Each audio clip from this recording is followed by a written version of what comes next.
So you just got a new Garmin Livescope unit and you're trying to figure out the best settings, or maybe you've had one for a while and you don't feel like you're getting the quality out of it that you want. Well, in this video, I'm going to give you my favorite settings for the new LVS 34 transducer for Garmin Livescope. Alright, so you got the Livescope unit, and obviously if you're here, you don't like your settings or you're trying to figure out what kind of settings you need. That's where I come in. So I've had the new LVS 34 transducer for a couple months, at least a couple months now. And I've been playing with it, trying to figure out the settings, and I've kind of got it where I want it. And I'm going to tell you guys this transducer is much better than the old LVS 32. So I'm going to go ahead and dive into the settings I'm using and see if they'll work for you. Now I will say, it seems like every Livescope unit, for whatever reason, ends up being a little bit different. They don't all take the exact same settings, and I haven't figured out why. But this will at least give you a baseline of where to start, and you can tinker from there and tinker it to what kind of lakes you're fishing and that kind of thing.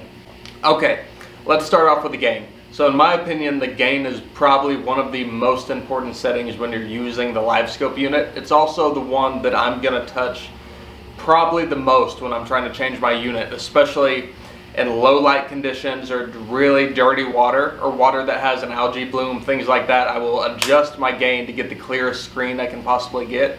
Now when I'm just running it, if I'm going to pull up to a brand new body of water and drop my unit in the water, it's probably going to start on 70. That's my favorite place. Now in the morning, I'm going to turn that down a little bit just to get a little bit of the clutter off the screen. And if you have an algae bloom or something like that, it's also going to affect your picture. But that's a good baseline place to start and just work from there. Okay, before I go any further, I do want to tell you guys that these settings are all set up for me to work together, right? So if you start changing these settings too far on any individual one, it can affect the whole thing. If you turn the gain way up, it may affect how you need to adjust other settings. These are how I have mine set for a baseline. But next we're going to go into the noise reject and the ghost reject. Now I'm going to run both of those on high. Seems to help a bunch. Now one thing I do want to talk about though, it's very important, and this can vary person to person based on what you want. But with the ghost reject, it will affect not only the picture, but the speed in which not the speed, but the lag in the graph, right? So if you turn that ghost reject all the way down, it's going to make the unit faster. It's going to seem like there's less delay. Now it will change the picture. It's going to fuzz up your screen a little bit, give you a little bit of clutter. But the main reason that I've started running this on high, and most people hate it, is because it gives me a little bit of delay. Now I had a real issue with the old transducer, how quick there was so little delay that I was able to set the hook on fish before I felt them. Now that was causing me to lose fish. So when I got this new unit and how I had it set up was it had a little bit of lag, I found that I was not prematurely setting the hook on fish that I was watching come up and eat a glide bait or a jerk bait. I was waiting to feel those fish, which in return I was losing less fish on the hook set. Okay, next let's dive into the TVG. So I am almost always running my TVG on low. Now that can change a little bit depending on your body of water. If you're out on a lake where you're fishing really deep, you're going to want to play with that TVG to get a better picture down deep. So that's a really important setting for that. Keep that in mind if you get out and start fishing in 30, 40, 50 foot of water for some of those fish on an Ozark lake or something like that. You're going to want to play with that TVG to get a better picture. And the next two settings are really important that you make sure you balance them out together, because they can create a crazy picture if you don't set them up right. First one is going to be the color gain. Now my color gain, I'm normally running on about 85. That's where I like it. That's where I have it balanced out with how I have my unit set up. Really important setting. It's going to cause you to get a really hard return off of items, right? So it's going to brighten up bait balls, things like that. You're going to be able to differentiate what things are a little bit better if you have that color gain adjusted correctly. And last but not least, is going to be the color limit. Now, this was a new setting that was introduced on the LVS 32 transducer, and what I've come to find out with the new LVS 34, their update has almost canceled out the need for that setting.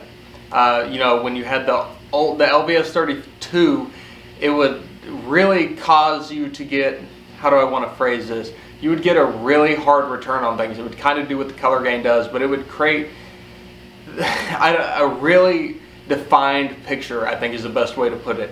Create hard edges on everything, similar to what you guys would think if you've seen videos of the Lowrance Active Target or something like that.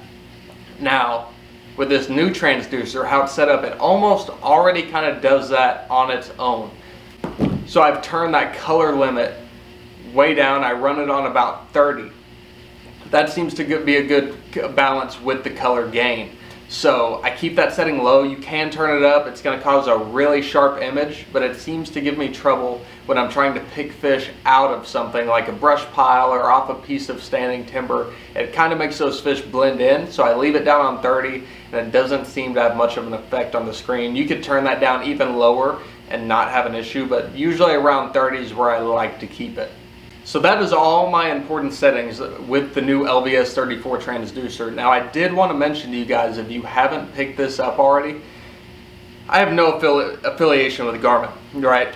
So I'm just giving you the knowledge that I already have, and I will tell you guys, if you're thinking about updating, I think it's worth the upgrade. I am now, with the old LVS 32 transducer, I had trouble picking up hardly anything outside of 60 feet unless it was huge. Sometimes I could pick up bait balls and things like that out a little bit further, but other than that, inside of 60 is where I needed to be.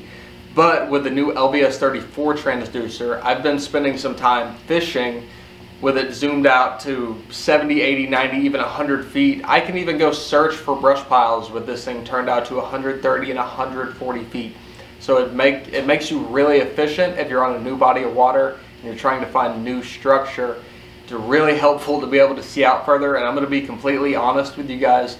Some of these fish on these pressured bodies of water, as I learned just last weekend, they're getting used to feeling that Livescope beam. And so I figured out that I was able to get back off brush piles that a lot of people were fishing and throw at these fish from 70, 80, 90 feet away and catch fish that other people weren't catching. And these fish would act, it was crazy. I could see how much less spooky they were when I could back off that far and fish for them. So that's going to be really beneficial for you guys who use it a lot, or if you want to use it like your side imaging or something like that to go find brush piles and stuff like that. So just wanted to put that out there.